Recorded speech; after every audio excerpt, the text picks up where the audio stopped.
Em 2 de junho de 1953, uma mulher de 27 anos sentou-se no trono de Santo Eduardo na abadia de Westminster. 2.000 convidados a observavam. Centenas de milhões de pessoas a ouviam pelo rádio. Ela foi coroada rainha do Reino Unido, chefe da Commonwealth, defensora da fé. Colocaram-lhe na mão o orbe e o cetro. Puseram-lhe na cabeça a coroa de Santo Eduardo. E naquele momento, diante do mundo inteiro, ela pronunciou seu nome, Isabel, da Casa de Windsor. Havia apenas um problema. Seu sobrenome não era Windsor. A Casa de Windsor não existia em nenhum sentido genealógico real. Era um nome inventado, criado às pressas 40 anos antes, em meio a uma guerra, para esconder algo que o Império Britânico não queria que seus súditos soubessem. E quando os geneticistas começaram a analisar o DNA dos ancestrais reais, o que encontraram foi muito mais profundo do que um sobrenome falso. Porque o DNA revelou que a cadeia de legitimidade sobre a qual descansava toda a história da monarquia inglesa havia sido quebrada silenciosa e invisivelmente em algum momento nos últimos 700 anos. E ninguém sabe exatamente quando ou onde. Para entender o que o DNA revela sobre a rainha Isabel II, é preciso começar por algo que quase ninguém menciona nos livros de história. O sobrenome real de sua família não era Windsor, era Watkin. A Casa de Windsor foi fundada em 17 de julho de 1917, quando o rei Jorge V mudou o nome da Casa Real do alemão Saxe-Coburg e Gotha para o inglês Windsor, devido ao sentimento anti-alemão durante a Primeira Guerra Mundial. O nome foi sugerido pelo secretário particular do rei, Lord Stamfordham, tomando-o do castelo mais famoso da família. O nome real que teriam como sobrenome era Wettin, da dinastia alemã que remontava ao século X, na Saxônia. A ironia era monumental.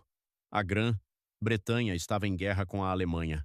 Os bombardeiros alemães chamavam-se Gothas, e a família que governava o Império Britânico chamava-se oficialmente Casa de Saxe-Coburg-Gotha.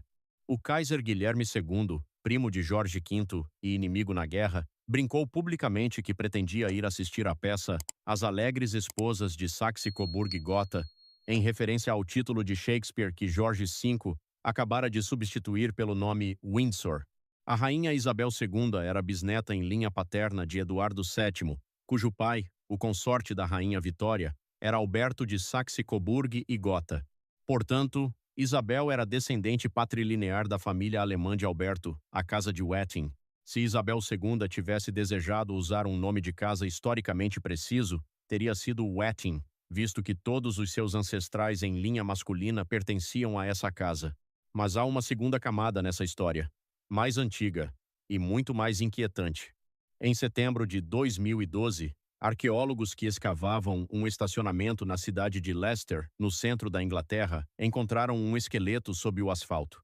Pelas características do local, a curvatura da coluna vertebral e os cortes nos ossos, suspeitaram que poderia ser o rei Ricardo III, o último monarca inglês a morrer em um campo de batalha, em 1485. 5 séculos após sua morte, os cientistas da Universidade de Leicester fizeram o que ninguém havia conseguido na época, analisar seu DNA. A geneticista Turi King, da Universidade de Leicester, que liderou a investigação, declarou que a probabilidade de aqueles restos serem de Ricardo III era de 99,999%. A identificação foi possível graças ao DNA mitocondrial, que é transmitido inalterado pela linha materna. Os pesquisadores localizaram 2 descendentes vivas em linha feminina da irmã mais velha de Ricardo, Ana de York, em gerações distintas e a milhares de quilômetros de distância. Ambas coincidiam perfeitamente com o esqueleto. Até aí tudo ocorria como esperado. Mas então os cientistas analisaram o cromossomo Y, transmitido de pai para filho, e encontraram algo que ninguém havia antecipado. O cromossomo Y do esqueleto não coincidiu com o de 5 pessoas vivas que afirmavam ter conexão paterna com o rei Ricardo através de seu ancestral comum, Henry Somerset, o 5º Duque de Beaufort. Em uma cadeia de 19 gerações entre Ricardo III e os descendentes atuais, em algum ponto dessa linha, alguém que se acreditava ser o pai biológico de um filho real não o era. Os pesquisadores não puderam indicar exatamente onde ocorreu essa quebra porque simplesmente não sabiam. Poderia estar em qualquer um dos 19 elos da cadeia entre essas 2 pessoas. Em genética genealógica, isso é chamado de evento de falsa paternidade. Em linguagem simples, adultério. Em algum momento nos últimos 700 anos, uma rainha, uma duquesa ou uma nobre da linhagem dos Plantagenetas teve um filho que não era de quem se supunha. E as consequências dinásticas dessa infidelidade anônima, ocorrida talvez nos séculos XIV ou XV, são devastadoras. Os pesquisadores apontaram que as descobertas poderiam levantar questões sobre a legitimidade de Henrique V, Henrique VI e toda a dinastia Tudor, incluindo Henrique VIII e Isabel Inc. Pois os Lancasters, os York e os Tudor descendem todos da mesma linha de Eduardo III. Se essa linha foi quebrada por uma infidelidade antes de Ricardo III, a guerra civil mais longa da história inglesa, a Guerra das Duas Rosas, foi travada entre duas famílias que não tinham nenhum direito biológico ao trono que reivindicavam. E a conexão com Isabel II chega através dos Tudor. O professor Kevin Schurer, que coliderou a investigação, foi enfático. Não estamos indicando de forma alguma que Sua Majestade não deveria estar no trono. A sucessão real não funciona assim. Não existe uma linha de sucessão linear entre Eduardo III e Isabel II. Em outras palavras, a monarquia não é apenas biologia. É história, lei, conquista, casamento, proclamações e legitimidade construída ao longo de séculos. Um evento de falsa paternidade do século XIV não derruba ninguém no século XXI. Mas a pergunta filosófica que o DNA levanta é perturbadora. O que é exatamente o sangue real? O historiador Kevin Schurer disse claramente: a monarquia tem tanto a ver com oportunidade e acaso quanto com linhagem. No entanto, há uma terceira camada nesta história, a mais pessoal, aquela que conecta diretamente a rainha Isabel II e a toda a sua linhagem. Porque a bisavó da rainha Isabel, a rainha Vitória, carregava em seu corpo uma mutação genética que não deveria existir, uma que seus médicos não conseguiam explicar, uma que, durante décadas, gerou uma pergunta que ninguém queria fazer em voz alta: ela era realmente filha de seu pai? O pai da rainha Vitória, o príncipe Eduardo, duque de Kent, não era hemofílico. A mãe da rainha Vitória também não tinha histórico conhecido da doença. E entre os 3 filhos que tiveram juntos, apenas Vitória recebeu a cópia mutada do gene. A hemofilia que Vitória carregava não era a variante comum.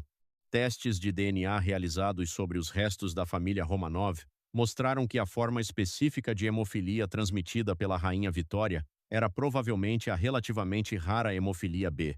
Esta doença é transmitida ligada ao cromossomo X.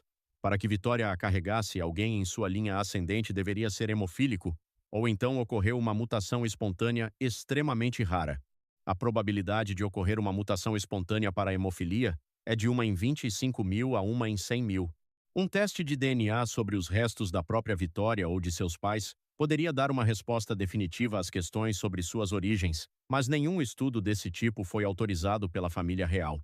A teoria alternativa, que circula desde o final do século XIX, é que Vitória poderia ter sido filha ilegítima da duquesa de Kent e de um homem diferente do duque de Kent. As suspeitas sempre recaíram sobre um militar irlandês chamado Sir John Conroy, secretário particular da duquesa e figura dominante na infância de Vitória. O relacionamento entre Conroy e a mãe de Vitória foi alvo de fofocas na corte durante décadas.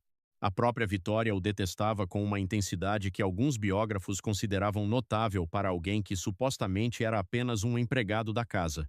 A possibilidade de a rainha Vitória ser ilegítima deve ser considerada, dado que sua mãe estava sob enorme pressão para conceber um filho, a fim de satisfazer as extraordinárias ambições dinásticas de seu irmão. Se Vitória fosse ilegítima, então ela não era Hanover. Não era a legítima herdeira do trono. E toda a linha que segue Eduardo VII, Jorge V, Jorge VI, Isabel II, Carlos III, toda a árvore Windsor que o mundo venerou por mais de um século, repousaria sobre uma base genealógica que um único exame de DNA poderia abalar. Os cientistas mais rigorosos indicam que a explicação mais provável continua sendo a mutação espontânea. Sabe-se que a taxa de mutação espontânea aumenta com a idade paterna, e o pai de Vitória tinha 51 anos quando ela foi concebida. As mutações espontâneas representam cerca de 30% dos casos de hemofilia, e a probabilidade de a mãe de Vitória ter tido um amante hemofílico era mínima, dado que a expectativa de vida de um hemofílico no início do século XIX era extremamente baixa. Mas o ponto não é qual é a resposta mais provável. O ponto é que ninguém sabe com certeza, e que a família real teve a capacidade de resolver essa pergunta com uma amostra de DNA e escolheu não fazê-lo. Esse padrão se repete repetidas vezes ao longo da história da monarquia. A informação genética que poderia esclarecer ou complicar a narrativa oficial existe ou poderia existir, e a instituição que mais poderia ser afetada é a mesma que controla o acesso a ela. A rainha Isabel II não permitiu que fossem feitos testes em restos reais medievais, simplesmente por curiosidade histórica. Quando os pesquisadores que estudavam Ricardo III precisaram comparar seu DNA com o de outros monarcas medievais enterrados em igrejas e catedrais da Inglaterra, encontraram uma porta fechada. E aqui chegamos à descoberta mais silenciosa de todas. Não está em nenhum laboratório de genética. Está na interseção entre o que o DNA pode revelar e o que o poder decidiu que não deve ser revelado. Porque o que a genética faz com a monarquia não é simplesmente adicionar dados a uma árvore genealógica. O que faz é introduzir a possibilidade da dúvida em uma instituição que sobreviveu por 1000 anos, justamente porque a dúvida sobre sua legitimidade sempre podia ser suprimida, ignorada ou nunca respondida com precisão suficiente para importar. O DNA dos ancestrais de Isabel II revela pelo menos 3 coisas verificáveis. Primeiro, que a Casa de Windsor é um nome de emergência criado em 1917 para encobrir a origem alemã de uma família que governava um império em guerra com a Alemanha. Seu nome real era Wetkin. Sua história real era saxônica. Não ajudou o fato de que os bombardeiros alemães, usados em incursões noturnas sobre Londres, se chamassem Gothas. Segundo, que em algum ponto dos últimos 700 anos, na cadeia genealógica que liga Eduardo III aos Tudor e aos descendentes do Duque de Beaufort, ocorreu ao menos uma ruptura na linha paterna. Uma infidelidade anônima em uma corte medieval mudou o DNA da realeza inglesa sem que ninguém soubesse até que um esqueleto foi encontrado sob um estacionamento no século XXI. E terceiro, que a mutação de hemofilia que a rainha Vitória transmitiu às casas reais da Rússia, Espanha e Prússia, e que contribuiu para desestabilizar ao menos 2 tronos europeus e alimentar a perseguição ao Tsarevich Alexei, tem uma origem que a família real nunca quis confirmar ou descartar com um teste genético definitivo. Há uma última ironia que vale a pena mencionar. O Kaiser Guilherme II, o inimigo de guerra cujo nome iniciou o pânico que forçou Jorge V a mudar o sobrenome familiar para Windsor em 1917, era neto da rainha Vitória. Ele era, em termos genéticos, tão Windsor quanto qualquer membro da família real britânica. E o próprio Philip, marido de Isabel II por 73 anos, nasceu como príncipe da Grécia e Dinamarca, descendente da casa de Schleswig-Holstein-Sonderburg-Glücksburg, um ramo da casa de Oldenburg. Não era nem grego nem inglês em qualquer sentido genealógico significativo. O próprio Philip reclamou em privado: "Não sou mais que uma maldita ameba." Disse isso quando Winston Churchill aconselhou sua esposa a manter o nome Windsor para a Casa Real, em vez de adotar o nome Mountbatten do marido, como teria sido costume.